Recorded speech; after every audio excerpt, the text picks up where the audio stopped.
Welcome back, Candle Boys. Today we're going to be checking out the 7th episode of Lord of Mysteries. This one was confusing a little bit. I ain't even gonna lie.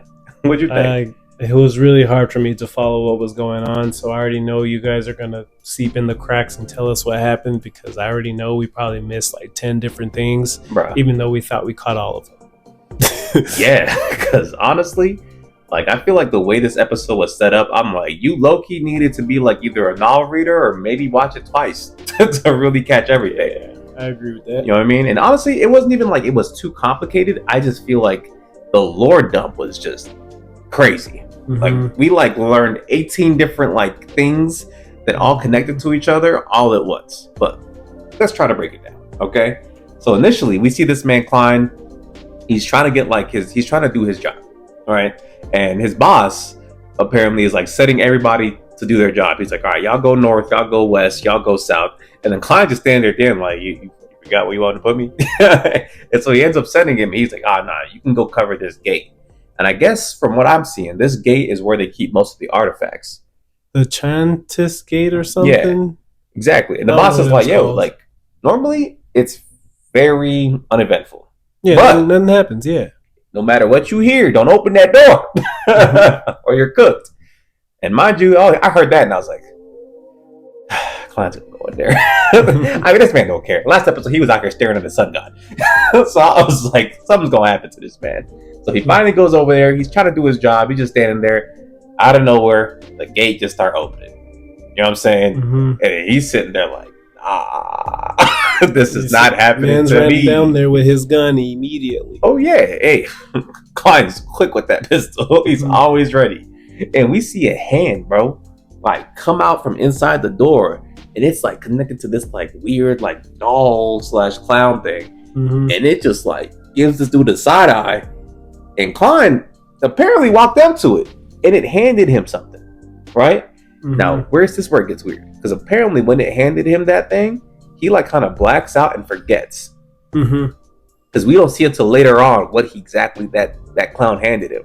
So he forgets, and then like he turns around, and low-key, everybody in the building felt it. They're like, whoa, this is not right. And so, I forgot his name, the flamboyant dude. The Roses guy. Yeah. Him, Neil, a bunch of people pull up, like, yo, like, what's going on? You know what I mean? Neil's just constipated. First, they thought Neil was about to die. I ain't gonna lie. I was like, dang. Neil pulled up behind him after that whole thing happened, so they thought they was trying to get attacked. Yep. But they assumed that that Klein was like a bad guy because the door just randomly opened, and it don't normally do that. It don't normally do that, so they assumed that he was evil. Because remember, they said other like branches, like that door is open, and like they all got wiped out. So I was like, oh nah, bro, like I would not want to be put on duty for that. You know what I'm saying? That's crazy. He said, I got an essay to write, bro. For real, like 10,000 words. Y'all trying to send me to the horror show? Hell no. Nah.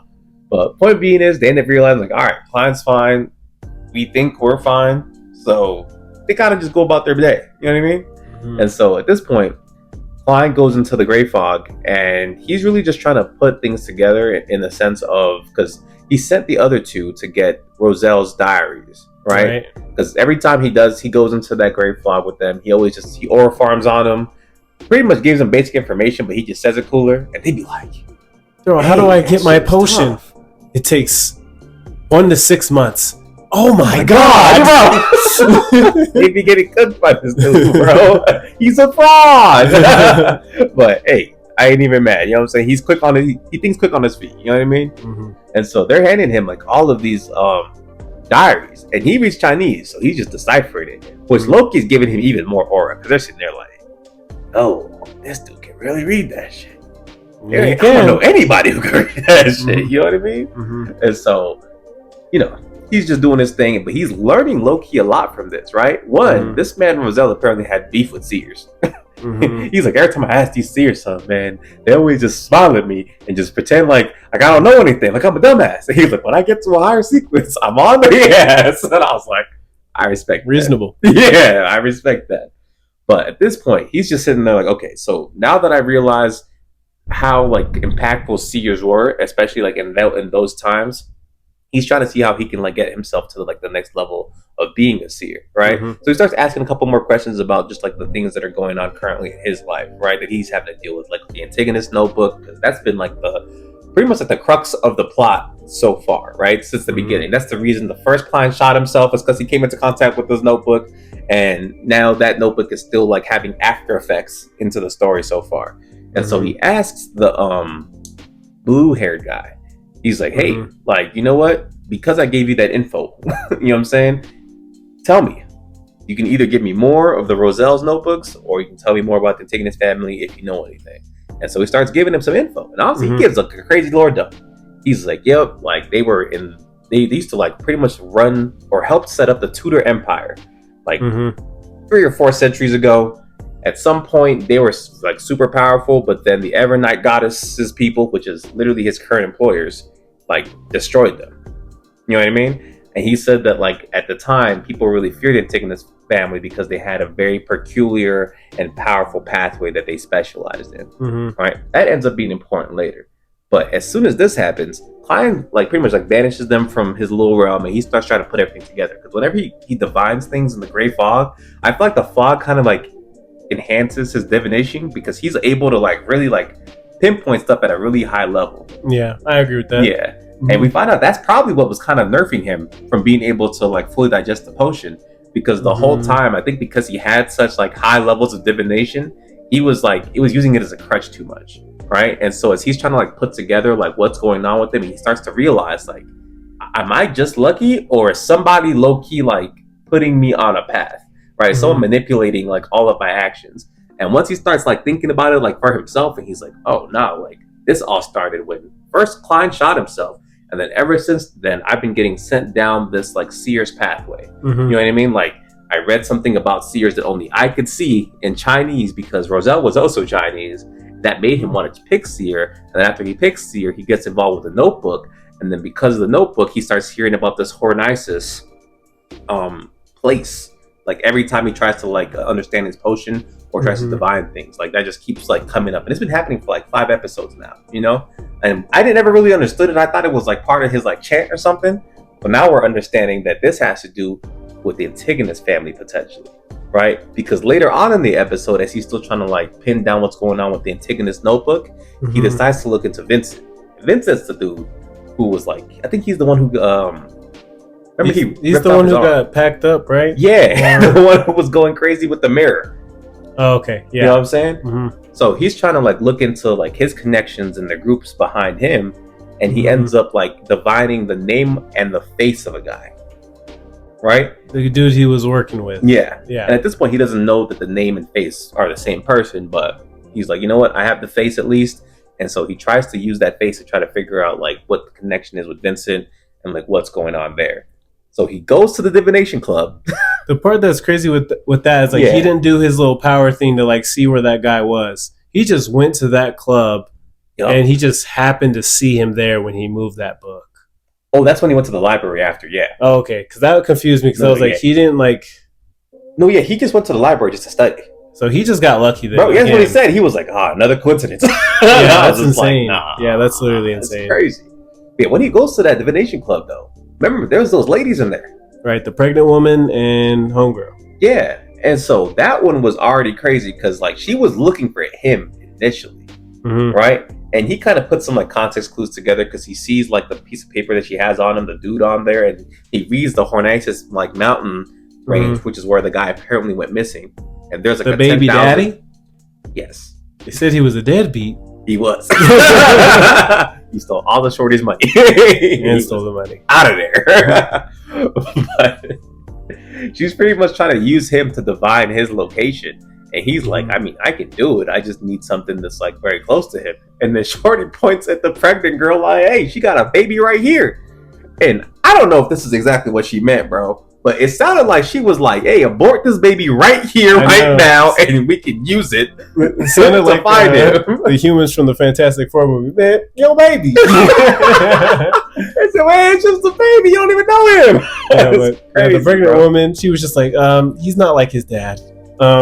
was like, yeah, okay. I felt bad for her, low-key. Shorty did not care. And so because she's like, I'm not killing my baby, she runs out the store. And then the homegirl's like, he's a deadbeat baby. And so he's just sitting there like, oh, okay. Awkward. Exactly. Okay. So he asked homegirl, like, hey, have you seen this guy before? She was like, yeah, actually, I have seen him. I saw him and Vincent arguing one time in front of the store. And that's where it's all clicked. He's like, oh, okay. And he was like, yeah, they were arguing about something. And then, like, they went to go meet at this one spot. But, like, I think they were reading about this subject. And that's how he ends up going to the library. Okay. So then at the library, bro, he's over here trying to, like, find more info. And he pulls one book out, bro, and homie's standing right behind him on the other side. Yeah, that's just crazy that happens. That just doesn't happen. But yeah, you know what I'm saying? And mind you, at this point, he's already been told to watch out for the coincidences. You know what I mean? I think his captain was like, "Hey, you lucky, bud." Oh well, that's after he shot homie though. Oh, that was beforehand. He told him to watch out for the coincidences, and then he saw another coincidence. Oh no, it wasn't him. It was the dude from last episode, his teacher. Oh, okay. Told him like, all these coincidences keep happening to you. Like, lock in. This is not normal. And so as soon as they lock eyes, bro, like, I feel like they just like felt it, like, I gotta kill this dude. I mean, actually, he wasn't going to do anything until he ran off.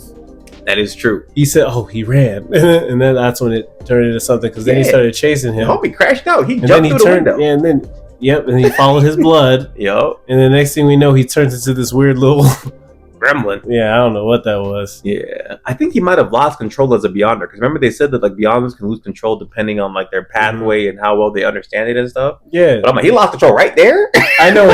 He runs right up to him and loses it right last second. Yeah, gave him the chance to just shoot him in the head, and I was like, oh, yeah.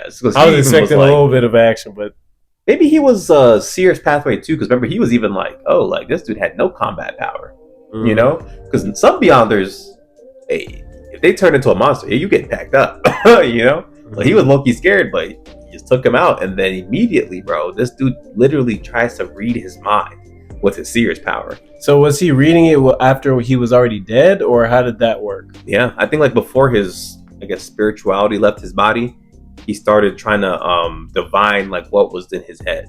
Okay. So he goes in there, he learns the clown pathway fully, but then like out of nowhere, like he goes into this like world where he sees the fallen god. Yeah, the one we saw a couple episodes ago. Exactly. And as soon as he sees that, like what happened with the sun guy, the homie was low-key about to die again. But his captain was, hey, not doing that shit.